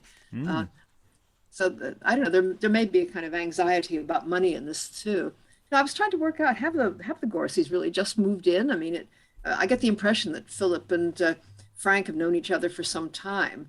But you could play it, I suppose, that these are the new neighbors. I mean, the Barneses have invited them over, and you would do that, I suppose, to people that have just arrived. But Barnes seems to know about the Gourseys' finances and their lands. I mean, they have such extensive lands that they wouldn't have just acquired them, surely, just now, would they? I mean, that's a really good question. It's a really good question for production as well. Actually, I'm really liking that. Going back to the £1 a game that Mistress Goursey proposes that, everybody else sort of goes, "That's a bit steep," but it's Mistress Barnes goes, "No, I'll play it," and it's like, yeah, it's that seed, that little seed that's just gonna grow into something just a little bit too much. Alan. Just thinking one possible explanation, because it looks to me from the way it's come across that the two lads actually know each other, whether they're actually school chums. But the two of them were off at the same educational establishment wherever, and that in some ways is what's brought this together. Right. Well, we've got lots of options. We're going to go into final thoughts now. We've skirted the first sort of quarter of the play. We've had a lot to discuss. It's a long play. If you're going to do it as an evening of theatre, it's inevitably going to be cut. So that's one of those questions. Also, it could be done in different genres. I have to say, at the moment, it feels like it should be done as a television sitcom.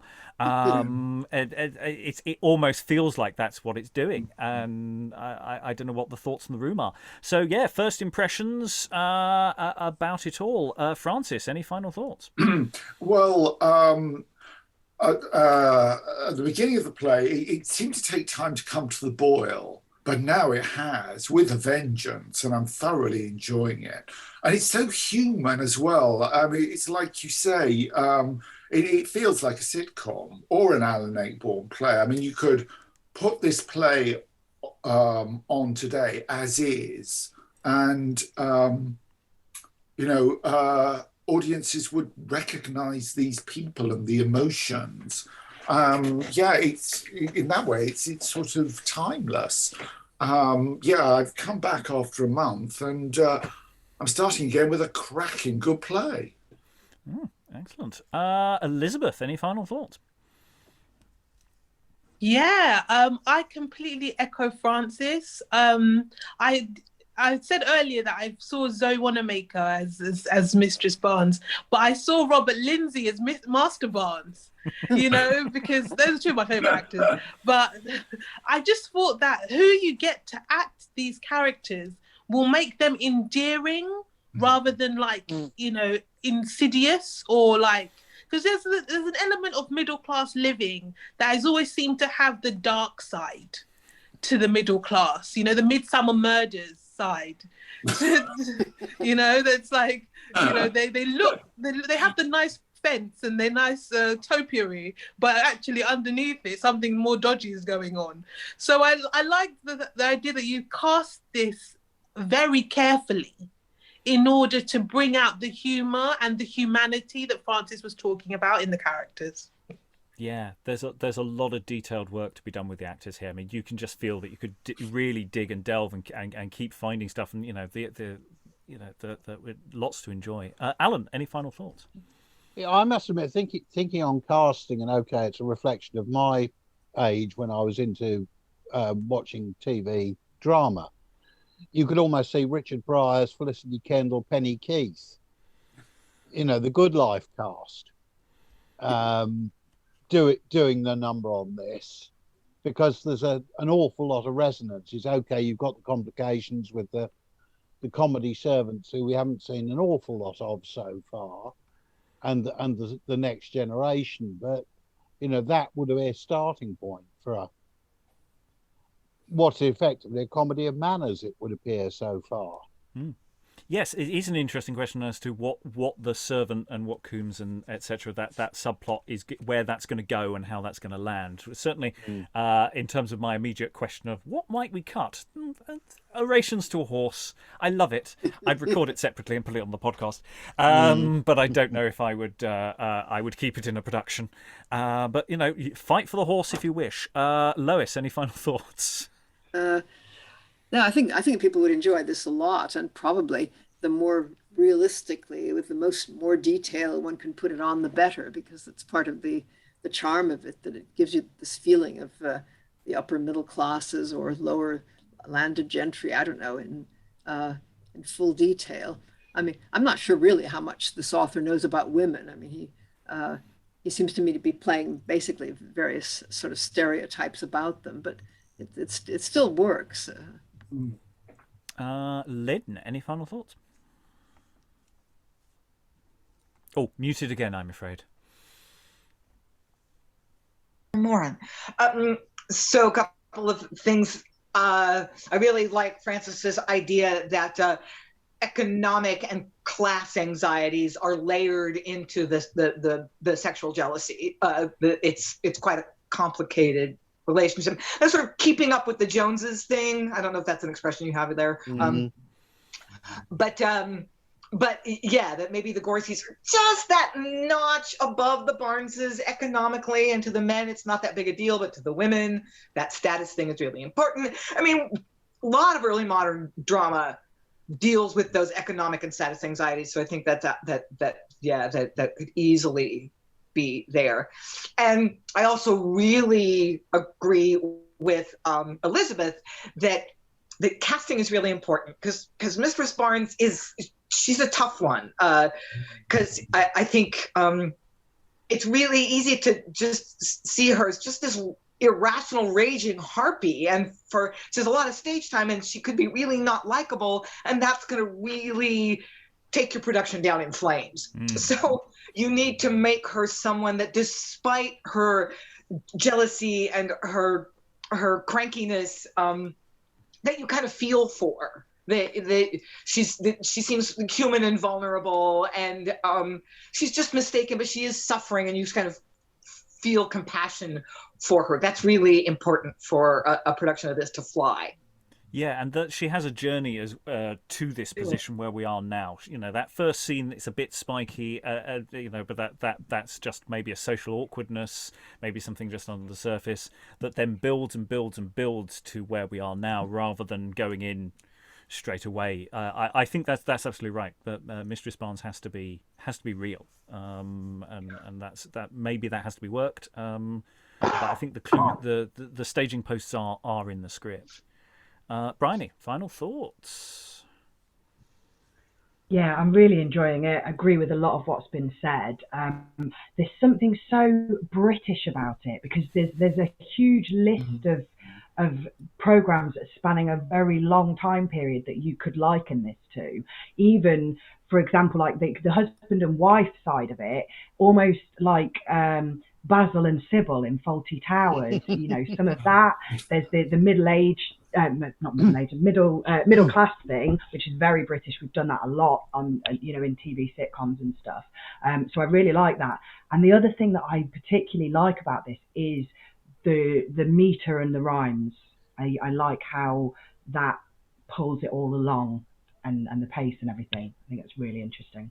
Yeah, because some of the verse form is actually incredibly artificial, and yet it sort of flows in quite a natural way, and that's quite hard to do. It gives it a bounce, and then sometimes it nips off to prose, and it's very fleet of foot. I'm very impressed with that. Rachael, any final thoughts? Yeah, I really agree with with what you and Briony just said about that meter, that it's so wonderfully well crafted in that way, for that even though this is the only thing that survives, that he must have cranked out a lot of other stuff in his spare time to have it flow this way, and to have these relationships and these characters and this really rich family dynamic. And this I know you guys have said Alan Ayckbourn. I haven't read him before, but I've read Chekhov, and there's the scene in The Three Sisters where it's that party scene and it's all this tension, and the social scene, or even that even Marston, though I feel Marston's was maybe a little more bitter when he approaches these, but he's talking about a different class of people. So many layers here, and a full production of this, it's lovely as it is now. And I think if we took it to a second look, that would be amazing too, or even just a scene, excerpt of a scene to look at one of them again. But a full production of this, I would really want to see something like that, because this guy is working and doing so much, and giving actors so much. there's just enough that a production could, I think, really tailor whatever message I think they want with this and tweak it. Yeah, I'm glad you brought up Chekhov, because this whole opening of just sort of in the garden sauntering around has a very sort of Chekhovian feel to it. And yes, you can hear Mistress Barnes going, "A green belt, no." No, that's no. Yeah, we're only in the first session. We have 3 more to go. I'm now terrified. We're really setting ourselves up for a fall further down the line. It's always difficult to to end a play. It's usually easier to set one up. And there's a lot of material, so there's all sorts of editorial questions that are going to come into force. So yeah. I'm worried now because everyone's really liking it. There are many productions I think that can be made out of this, and where we land with it, or where future productions land with it, are a whole realm for exploration. All that remains is to thank all the wonderful readers for their wonderful reading. Thank you very much, everyone, and goodbye. Bye. Come, let me hear that something nothing then.